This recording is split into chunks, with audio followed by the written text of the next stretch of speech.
Hey everybody, Carl and LIela here. We're joining you on a Saturday this week. I want to talk to you parents today. I want to specifically ask you a couple of questions. The first question being, have you ever heard of a young duo named Rhett and Link?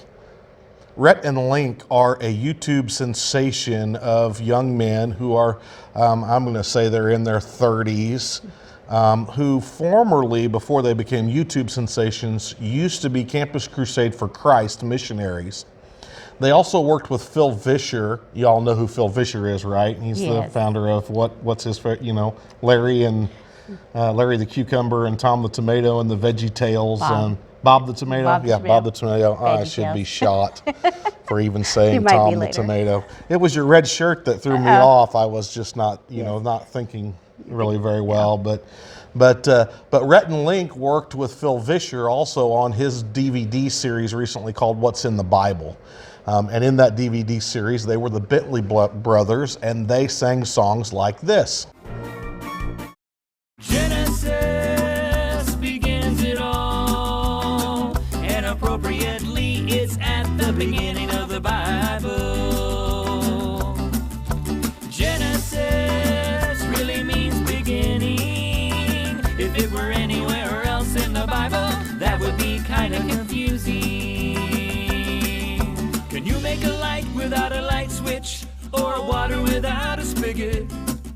Can you make a man from a dustpan? Well, you can't, but guess what? God did it. Let there be light, there it was. Plus bugs and rhinoceroses. And so recently, Rhett and Link came out on in their podcast and basically announced to their 16 million followers that they had become part of what's nowadays being termed as the Deconstruction Movement, which basically is a polite way of saying that we have left our faith. We've become apostate, as the Christian term is, and we've decided that we no longer believe as we used to believe. And so this is really not a video about trying to tackle the deconstructionist movement. It's not a video to try to talk about apostasy and what the Bible means by apostasy, or what it means to leave your faith. This is really a video for us wanting to talk to you parents about how there's an opportunity here for you to really evaluate how you're parenting through technology. How are you dealing with the fact that someone who maybe at one point in time was vetted and was portraying Christian values and principles to your children, where you may have just kind of put your blinders on and said that's acceptable because I know who they are, and yet now since they've changed positions, you may not know that your kids are now watching someone who is declaring that the creation story didn't happen, who is declaring that the Bible is not true, who's declaring that Jesus, while was a man, is not deity, or who is even declaring that the values that some Christian values are antithetical to their now worldview, and that's what they're telling your children. You may not be aware of those things. And so this is an opportunity for us to talk about some things that we want to share, 3 really good points for you as you try to navigate these things with your children. And so the first one of those points is to be accountable. We want them to be accountable to us, and so there are some things we can do about that. I probably would also add that, this is the reason we're doing this. This is what kind of brought this to light for us, but it could be anything. It could be the videos that are teaching them how to draw. It could be a lot of other things besides this particular group. It's really just gives us a pause to step back and say, oh, are we doing due diligence in this area? So accountability is probably our first. And I think that's really, really important. Mom and dad, if you felt like your child was old enough and mature enough to have this technological device, and you were willing to spend the investment financially to give them said device and pay the data plan and get the access, the accountability measures that you can put in place go beyond, hey, I put Covenant Eyes on there so they can't see porn, or hey, I've got Circle from Disney that blocks harmful sites and that sets timers and limits and all of that.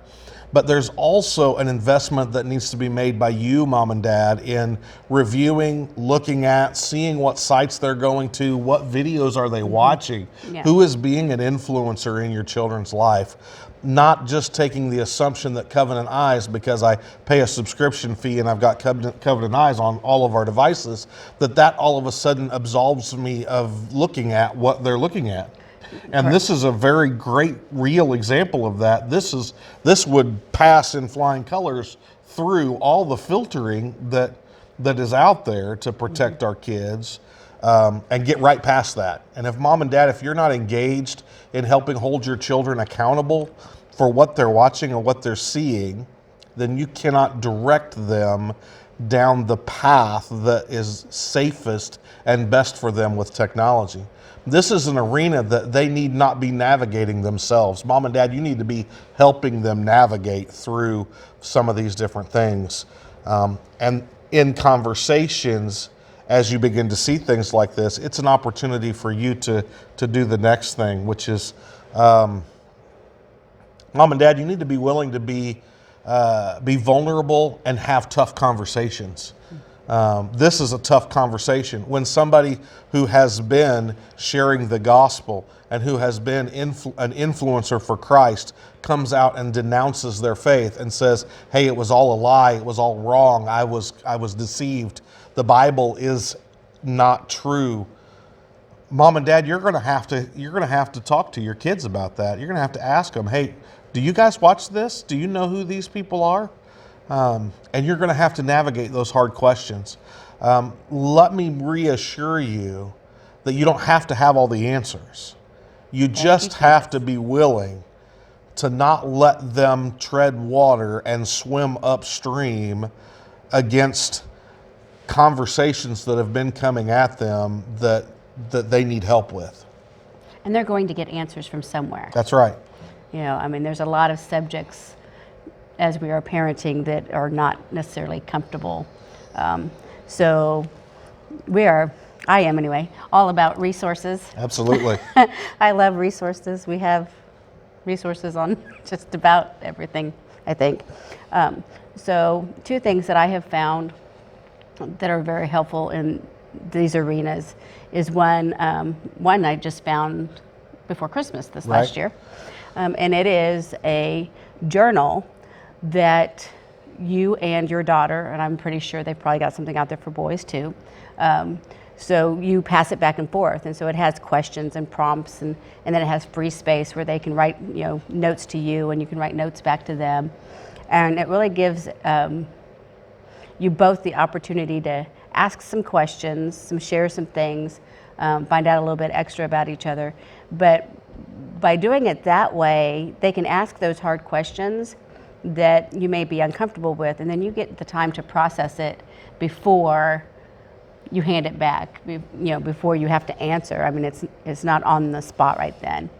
The other aspect that I like is for your children to be doing their own little devotionals, and there's a million of them out there nowadays that they're doing that on their own, but it's something that you can go back and talk through with them. What did you learn today? What was interesting? What was a struggle? And it really just opens the communication. I mean, it makes it to where you're talking about stuff. And I think the uncomfortable stuff gets less uncomfortable the more you're engaged with them. The more conversation that you're having about various topics, the easier it is, because there's a relational connection there that makes it to where you can have a little bit more comfort and confidence in the depth of that relationship to allow you to talk about those tougher subjects. Yeah.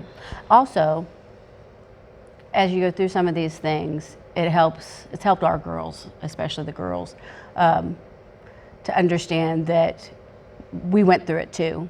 We had some of those questions when we were their age, that it's normal to have questions, and it makes it to where they do relate to us a little bit better, and listen a little bit more, I think, on, well, this is what I was dealing with when I was your age, but this is how I found the answers, especially to their beliefs and such as that. Sure. And Mom and Dad, this is also an arena where it's okay for you to say to your children, I really don't have a good answer for that. I don't have the solid scientific evidence, or I don't. But you know what? I'll find it and we'll go through it together, and we'll get that answer together. And there are great resources out there. There are great scientific proven evidences for creation in the Bible. Ken Ham and Answers in Genesis are great resources. Jay Weil has written an entire science curriculum for use in Christian schools and in homeschooling that breaks the science down and can help with those scenarios. Kent Hovind is another resource. There's just a lot of really good resources out there that are available. But if Mom and Dad, if you're not engaged in finding the resources and putting them in front of them and walking through it with them, they're going to pursue finding those answers for themselves. And what they're going to end up with is they're going to end up with somebody who is an atheist, an agnostic, somebody who has a humanistic worldview that's going to paint the picture for them. And it's kind of like using a proof text that's a lie to prove the reason why I believe what I believe. That will lead them down the wrong path. So Mom and Dad, it's okay to say I don't know, but it's also not okay to just leave it there. It's time to pursue getting those answers through some of those resources and working through some apologetic resources with your children so that they can tread water and even navigate through these difficult things. And so that really kind of brings us to the third thing that we think is really important, parents, and that is that you make discipleship a priority in your home. Right now, everybody out there has got an opinion and has got something to say and is an influencer. Social media, that's the new phrase, is we're social media influencers. We're shooting videos, we're putting posts out, we're talking about these things, all with one thing in mind. They want to influence your child towards a certain topic or a certain direction or whatever it is that particular influencer is passionate about or wants to influence them on. Mom and Dad, you need to be influencers in your home. The Bible very clearly from the very beginning all the way through to the end calls parents to disciple their children. They're going to come up against things like this podcast where Rhett and Link have come out and denounced their faith. They're going to come up against those things. If you have not laid a foundation, Paul said in 1 Corinthians chapter 3, he says, I as a master builder have laid a foundation, that foundation which is Christ. And all that gets built is built upon that foundation. And whether you build correctly, whether you build with precious stones and gems, or whether you build with wood, hay, and stubble, it's the foundation that matters to carry our families forward. And so, same thing before, there are tons of resources that make this something that you can do. You don't have to have a Bible college education to disciple your children. You don't have to have all the answers to all the questions that there are in the Bible in order to disciple your children. You just have to take the step to make it a priority to disciple your children. And the rest of the things can fall in place fairly easily. And it doesn't have to be big. It doesn't have to be It big. can be very small. One thing that we're doing right now is, it's literally one page, 2 paragraphs that we read during dinner and talk about, what did we find out about this person? How are we like this person? How are we not like this person? How can we be like? It really opens up communication, and it's not big. Start small. And you would be surprised how quickly it builds upon itself. It does. But that small step really makes the biggest impact. And as they get older, you're really wanting to lay that foundation, but you're also wanting to help them to know they can come back and talk to you at any time as they get to be grown, and to teach them how to find the right answers, go to the right resources to get the right answers. That's really important It's for very them important. to be able to be not just taught or not just instructed or not just discipled, but given the ability to know how to go and find answers in the right places and look for the right resources to get those answers is huge. Because like I said earlier, otherwise they're going to land with some secular humanist's article or book that is going to be the proof text that they're trying to use to quantify their own faith. And that usually is not going to end well. Well, and it's really not a hard thing to teach them. It makes me think of, we have a lot of readers in our house. There are more books than we have dishes. And I remember back when Robbie was little, because he read so much so fast, that I remember you sitting down with him and going through, actually I was sitting down, but we went to the bookstore and you went through and you were showing him, this is how you know whether this is a good author or not. And you showed him certain things to look at in books so that he could start venturing out on his own to pick his free reading books, because he read so much so fast. Absolutely. And so I think this is it's very similar to that. You're giving them the tools of how to know how to find the right places to look. There's an old saying that I still say and I still give to my kids, and we tried to instill in our kids, that we wanted to teach them how to eat the meat and spit out the bones. There's not always going to be the perfect presentation. Even our pastors, in their articulation as they're preaching a message, will stumble and say something that's incorrect. Not that they're trying to teach heresy, it's just in the process of flowing and saying in the moment, something can come out wrong. I've listened to my own messages afterwards going, that's not what I said. Because I heard myself say it one way, and it was one way in my mind, and it came out of my mouth completely different. And we live in a society where we live, eat, sleep, and breathe by sound bites and memes. And so that one little sound bite could make out like, you're a false teacher or you're a heretic. But in the overall scheme of things, if we teach our children how to eat the meat, how to find the gold, how to spit out the bones, how to dust off the dirt, how to not let those things influence the foundation of faith that they have, then they'll be able to walk through life. They'll be able to stand up under these instructors and teachers that they may find in college, or different worldviews that they're going to come up with against the world, because their foundation is laid and they have the confidence in who they are and in what they believe, because of discipleship and because of them learning how to learn and learning how to eat the meat and spit out the bones.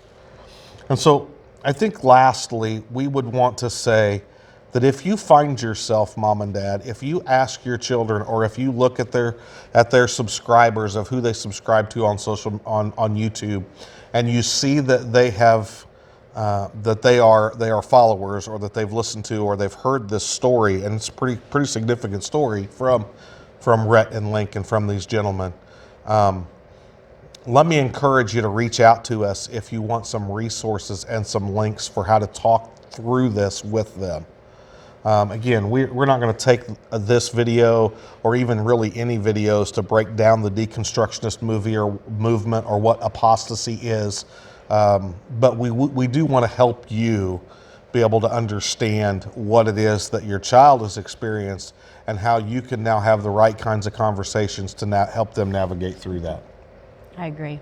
Also, any other topics that they Absolutely, might have. Because we do have lots of resources. Absolutely. We do a lot of stuff. So recap those three things for them, and then we'll close, and we'll just close in a word of prayer. So, first of all, accountability. You want them to be accountable to you. And that means you have to give them your time.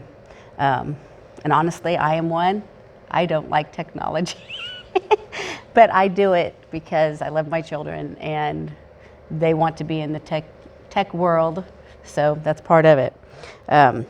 You need to be vulnerable. And that's probably the hardest part of parenting, is you have to be vulnerable and be available to do those hard things. Ask hard questions. Yeah. And last, which is top of our list. Absolutely. In everything, is discipleship. That's right. Train them up in the way they should go. And when they are old, they will not depart from it. So those are our top three. All right. God bless you guys. I hope you're having a great day, and we look forward to talking to you again about another subject on parenting on purpose.